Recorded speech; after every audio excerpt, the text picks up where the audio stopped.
Your kid just spent 47 minutes explaining their Minecraft world to you in detail. The tragic backstory of a sheep named Gerald. The complex mob hierarchy. Every single block. You nodded and said, but your brain checked out around minute 3. Here's the thing. They weren't asking for your attention. They were checking if you like them. Kids can survive rules they don't like, but not parents who seem bored by them. It's not just about love. Kids need you to actually like them. Enjoy their company. Most parents don't realize they're failing this likability test every single day without knowing it. Love is obligatory. It comes with a birth certificate, like a biological terms and conditions agreement. Like is voluntary. Like is a choice. It says, I'd hang out with you even if we weren't related. Even if you lived rent-free in my house while complaining about the Wi-Fi speed constantly. Watch a kid's face when their parent really laughs at their joke. Not a polite chuckle. Not the manufactured printer chuckle. Their entire being lights up in that moment completely. In that moment, they're not your obligation. They're your entertainment.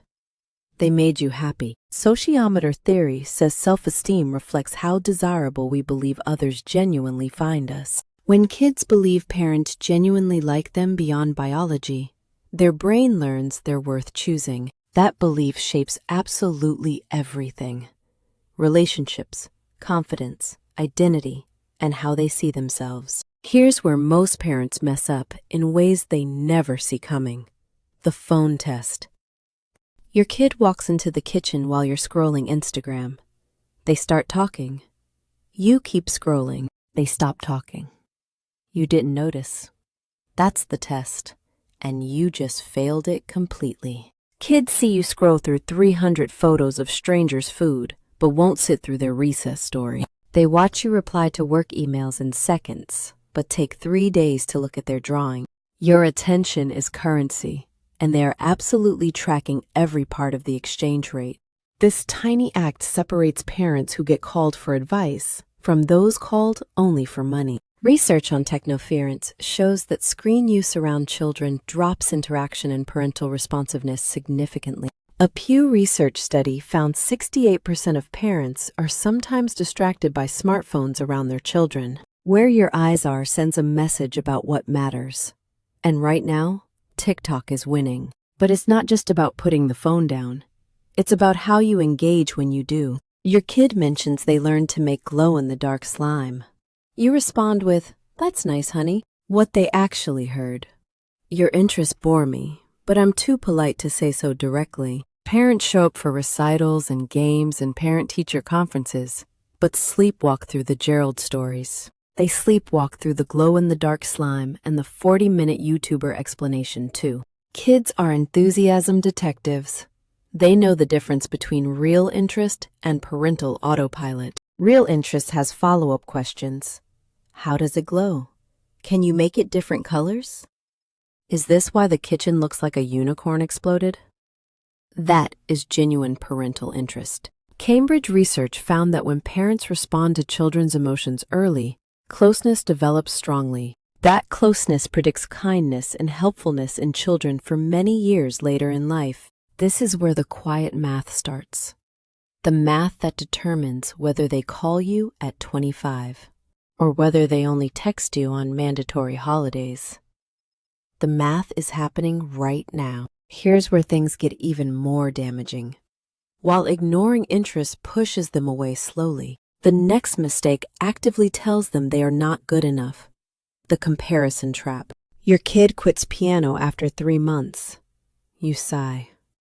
That sigh lands like a verdict on them. The kid files that sigh under evidence I'm disappointing in a mental folder inside their head. Why can't you be more like Cousin Bradley? He plays 3 instruments and speaks Mandarin. Meanwhile, the kid thinks, I'm not Bradley, I'm Jake, and my superpower is armpit farts. I compared my kids' achievements to others, thinking it would push them to be better always. What I didn't realize was I was teaching them they weren't enough. So they stopped trying. They stopped showing me who they actually were because they knew I was looking for someone else. Your kid has a catalog of every sigh when they quit piano and every excited voice about Bradley. Every excited voice when you talk about the neighbor's kid who got into Yale gets cataloged. The score they're keeping says, "I'm not the kid you ordered." That message is devastating. Research shows parental comparisons directly diminish children's self-worth in measurable and lasting ways. Your kid internalizes your social comparison behavior, and it becomes the voice inside their head. That voice later says, "I'm only worth loving if I become someone else entirely." All the research studies mentioned are linked in the description. My word alone isn't enough, apparently. So you've stopped comparing them, you're putting the phone down, you're showing real enthusiasm now, but there's still something that can shut down communication instantly. The judgment-free zone challenge. Your kid says, "Jeremy ate a bug at lunch." You launch into a protein sources presentation immediately. Why we don't eat insects in Western society. And the child mentally leaves the room. Kids are constantly running risk assessments. Can I tell mom this without it becoming a life lesson? This doesn't mean no boundaries. It means space where they can be fully themselves freely. Not every conversation needs to become a teaching moment or a referendum on their character. The kid who knows you genuinely like them will tell you real things because they trust you. They trust you enough to handle their reality without fixing it, lecturing, or judging their character. Psychology research shows that when people feel their feelings are taken seriously, they feel individually valued. You teach them they're safe with you. No need to curate thoughts or perform emotional competence. They don't need to earn your attention. They deserve it just by being themselves naturally. And when they do share their real selves with you, that's when the weird celebration begins. You know what builds genuine "I like you" credibility? Celebrating the weird stuff that won't make newsletters. You memorized every single Pokemon evolution? That is an incredible amount of data retention, seriously. You built a fort that violates several laws of physics? You are an engineering pioneer. You convinced your little brother he's allergic to vegetables. Ethically questionable, but strategically brilliant. When you celebrate what makes them uniquely themselves, not just conventionally successful, everything shifts. You're saying their specific flavor of human is worth celebrating. Weird is not a flaw here. This teaches them that their weirdness is an asset. The things that make them different matter. Now here's something that completely flips the script. Letting your kid teach you something new. You've been the know-it-all for their entire life, but you don't know everything they know. Show me how this game works. When you say that, the entire dynamic shifts powerfully. Teach me that TikTok dance. Suddenly, they're the competent one. You're happily the student. Explain why this music doesn't sound like someone put a cat in a blender to me. They get to feel what it's like to be the smart one in the room for once. This isn't pretending to be dumb. It's acknowledging that their knowledge actually has real value. You're basically saying, you are interesting enough to be my teacher. That message matters deeply. Research on authoritative parenting shows kids develop more internal motivation when parents respect their ownership. They develop healthier coping skills when they feel some ownership over their own lives and choices. But none of this works without one fundamental ingredient most parents don't realize they're missing entirely. Liking someone requires knowing them, not their statistics, but their actual internal world deeply. What makes them laugh until milk shoots out their nose? What do they think about when sleepless? This knowledge comes from time. Not quality time with scheduled activities. Quantity time. Boring time. Boring time.